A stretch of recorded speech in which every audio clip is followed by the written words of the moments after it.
ಏನೇ ಕರೆದು ಮಾತನಾಡಿದ್ರು ಸರ್, ಏನ್ ಮಾತಾಡಿದ್ರಿ ಅಂತ ಅದೆಲ್ಲ ಹೇಳಕ್ಕಾಗ್ತದೆ ನಮ್ಮ ಅಟ್ಲೀಸ್ಟ್ ಈಗ ಹೇಳುವಂತವೆಲ್ಲ ಹೇಳಿದೀನಿ, ಹೇಳ್ದೇ ಇರೋದೆಲ್ಲ ಹೇಳಕ್ಕಾಗಲ್ಲ. ನಡೀರಿ ಸಿಎಂ ಅವ್ರಿಗೆ ನೀವೇನಾದ್ರೂ ಧೈರ್ಯ ತುಂಬುವಂಥದ್ದು ಅಥವಾ ಗಟ್ಟಿಯಾಗಿ ನಿಲ್ಲಿ ಅನ್ನೋಂತ ಹೇಳುವಂತ ಸಿಎಂ ಅವ್ರಿಗೆ ಯಾರು ಏನು ಗಟ್ಟಿಯಾಗಿ ನಿಲ್ಲಿ ಅಂತ ಹೇಳಿಸ್ಕೊಳ್ಳುವಂತ ಅಸಹಾಯಕತೆ ಅವ್ರಿಗೆ ಬಂದಿಲ್ಲ. ಅವ್ರು ಯಾವಾಗ್ಲೂ ಗಟ್ಟಿನೇ. ಆದ್ರೆ ಈ ಕೆಲವು ಬೆಳವಣಿಗೆಗಳು ನಡೀತಾ ಇರ್ತಕ್ಕಂಥ ಹಿನ್ನೆಲೆಯಲ್ಲಿ ಕೆಲಸದ ಒತ್ತಡನೋ ಬೇರೆ ಒತ್ತಡನೋ ಅವರು ಒಂದ್ ಸ್ವಲ್ಪ ಸೈಲೆಂಟ್ ಇದ್ದಾರೆ ಅಂತ ಯಾರನ್ನ ಹೇಳಿದ್ರೆ ಅದು ಸರಿ ಏನೋ ಅಂತ ನಮಗೂ ಅನಿಸುತ್ತೆ. ಆದರೆ ಏನು ಅಸಹಾಯಕತೆ ಬಗ್ಗೆ ನಾನು ಈಗಾಗಲೇ ಹೇಳ್ದಂಗೆ ಯಾರೋ ಮಾಟ ಮಂತ್ರ ಏನಾದ್ರು ಮಾಡ್ತಿದ್ದಾರೆ, ಪೂರ್ತಿ ಮಾತಾಡಕ್ಕಾಗಿಲ್ಲಪ್ಪ. ಮಾಟ ಮಂತ್ರ ಏನೋ ಮಾಡಿಸ್ಬಿಟ್ಟಿದಾರೇನೋ ಅನ್ನೋ ಜನ ಮಾತಾಡ್ತಾರಲ್ಲ, ಅದನ್ನ ನಾನು ನಂಬುವಾಗ ಆಗ್ತದೆ. ಯಾರು ಮಾಡಿರಬಹುದು ಅನ್ನೋದನ್ನು ನಾನು ಇನ್ವೆಸ್ಟಿಗೇಟ್ ಮಾಡ್ತಾ ಇದ್ದೀನಿ, ಆಮೇಲೆ ನಿಮ್ಗೆ ತಿಳಿಸ್ತೀನಿ. ಅಲ್ಪಸಂಖ್ಯಾತ ಸಮುದಾಯ ಒಂದು ಮಾತನ್ನು ಹೇಳಿದೆ ಸರ್, ನಾವೇನಾದ್ರೂ ಅಂದ್ರೆ ಕಾಂಗ್ರೆಸ್ ಪಕ್ಷ ಇದನ್ನ ಹಿಂಗೆ ಮುಂದುವರಿಸಿದ್ರೆ ನಾವು ರಾಜಕೀಯವಾಗಿ ಮುಕ್ತವಾಗಬೇಕಾಗತ್ತೆ, ನಮಗೂ ಓಪನ್ ಇರುತ್ತೆ ಅವಕಾಶಗಳು ಅನ್ನೋದನ್ನ ಹೇಳಿದೆ. ಇಲ್ಲ, ನಾವು ಆ ರೀತಿ ಯಾರೆಲ್ಲ ಭಾವನೆಗಳು ಬರ್ತಾ ಇದಾವೆ ಆ ಭಾವನೆಗಳಿಗೆ ಅಂತ್ಯ ಆಡ್ತಕ್ಕಂಥ ರೀತಿಯಲ್ಲಿ ನಾವು ಅಲ್ಪಸಂಖ್ಯಾತ ಸಮುದಾಯದ ಜನರ ವಿಶ್ವಾಸವನ್ನ ಕಾಂಗ್ರೆಸ್ ಪಕ್ಷ ಗಳಿಸುವಂತ ಪ್ರಯತ್ನ ನಾವು ಮಾಡ್ತೇವೆ. ಒಂದಷ್ಟು ರಾಜಕೀಯ ಬೆಳವಣಿಗೆಗಳು ಆಗ್ತವೆ ಅಂತ ಸರ್, ಕಾಂಗ್ರೆಸ್ನಲ್ಲಿ ಸೇರಿದಂತೆ. ಯಾವತ್ತೂ ಕೂಡ ರಾಜಕಾರಣ ಅಂತಕ್ಕಂಥದ್ದು ನಿಂತ ನೀರಲ್ಲ, ಅದು ಯಾವಾಗ್ಲೂ ಹರಿತಕ್ಕಂಥ ನೀರು ಹರಿದ್ರೇನೆ ಅದು ಪರಿಶುದ್ಧತೆ ಇರ್ತಕ್ಕಂಥದ್ದು.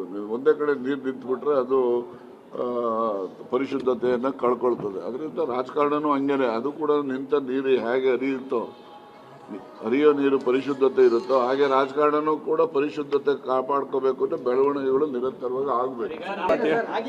ಏನೇ ಕರೆದು ಮಾತನಾಡಿದ್ರು ಸರ್, ಏನ್ ಮಾತಾಡಿದ್ರಿ ಅಂತ ಅದೆಲ್ಲ ಹೇಳಕ್ಕಾಗ್ತದೆ ನಮ್ಮ ಅಟ್ಲೀಸ್ಟ್ ಈಗ ಹೇಳುವಂತವೆಲ್ಲ ಹೇಳಿದೀನಿ, ಹೇಳ್ದೇ ಇರೋದೆಲ್ಲ ಹೇಳಕ್ಕಾಗಲ್ಲ. ನಡೀರಿ ಸಿಎಂ ಅವ್ರಿಗೆ ನೀವೇನಾದ್ರೂ ಧೈರ್ಯ ತುಂಬುವಂಥದ್ದು ಅಥವಾ ಗಟ್ಟಿಯಾಗಿ ನಿಲ್ಲಿ ಅನ್ನೋಂತ ಹೇಳುವಂತ ಸಿಎಂ ಅವ್ರಿಗೆ ಯಾರು ಏನು ಗಟ್ಟಿಯಾಗಿ ನಿಲ್ಲಿ ಅಂತ ಹೇಳಿಸ್ಕೊಳ್ಳುವಂತ ಅಸಹಾಯಕತೆ ಅವ್ರಿಗೆ ಬಂದಿಲ್ಲ.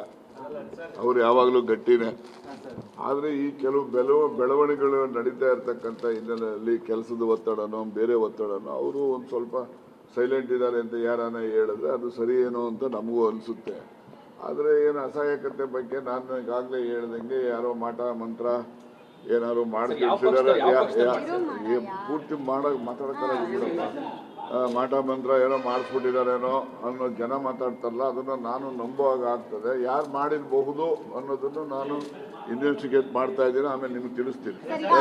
ಅಲ್ಪಸಂಖ್ಯಾತ ಸಮುದಾಯ ಒಂದು ಮಾತನ್ನು ಹೇಳಿದೆ ಸರ್, ನಾವೇನಾದ್ರೂ ಅಂದ್ರೆ ಕಾಂಗ್ರೆಸ್ ಪಕ್ಷ ಇದನ್ನ ಹಿಂಗೆ ಮುಂದುವರಿಸಿದ್ರೆ ನಾವು ರಾಜಕೀಯವಾಗಿ ಮುಕ್ತವಾಗಬೇಕಾಗತ್ತೆ, ನಮಗೂ ಓಪನ್ ಇರುತ್ತೆ ಅವಕಾಶಗಳು ಅನ್ನೋದನ್ನ ಹೇಳಿದೆ. ಇಲ್ಲ, ನಾವು ಆ ರೀತಿ ಯಾರೆಲ್ಲ ಭಾವನೆಗಳು ಬರ್ತಾ ಇದಾವೆ ಆ ಭಾವನೆಗಳಿಗೆ ಅಂತ್ಯ ಆಡ್ತಕ್ಕಂಥ ರೀತಿಯಲ್ಲಿ ನಾವು ಅಲ್ಪಸಂಖ್ಯಾತ ಸಮುದಾಯದ ಜನರ ವಿಶ್ವಾಸವನ್ನ ಕಾಂಗ್ರೆಸ್ ಪಕ್ಷ ಗಳಿಸುವಂತ ಪ್ರಯತ್ನ ನಾವು ಮಾಡ್ತೇವೆ.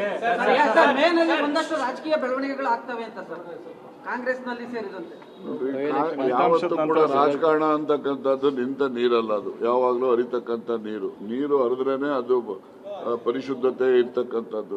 ಒಂದೇ ಕಡೆ ನೀರು ನಿಂತ್ಬಿಟ್ರೆ ಅದು ಪರಿಶುದ್ಧತೆಯನ್ನ ಕಳ್ಕೊಳ್ತದೆ. ಅದರಿಂದ ರಾಜಕಾರಣನೂ ಹಂಗೇನೆ, ಅದು ಕೂಡ ನಿಂತ ನೀರು ಹೇಗೆ ಹರಿಯೋ ನೀರು ಪರಿಶುದ್ಧತೆ ಇರುತ್ತೋ ಹಾಗೆ ರಾಜಕಾರಣನೂ ಕೂಡ ಪರಿಶುದ್ಧತೆ ಕಾಪಾಡ್ಕೋಬೇಕು ಅಂತ ಬೆಳವಣಿಗೆಗಳು ನಿರಂತರವಾಗಿ ಆಗ್ಬೇಕು.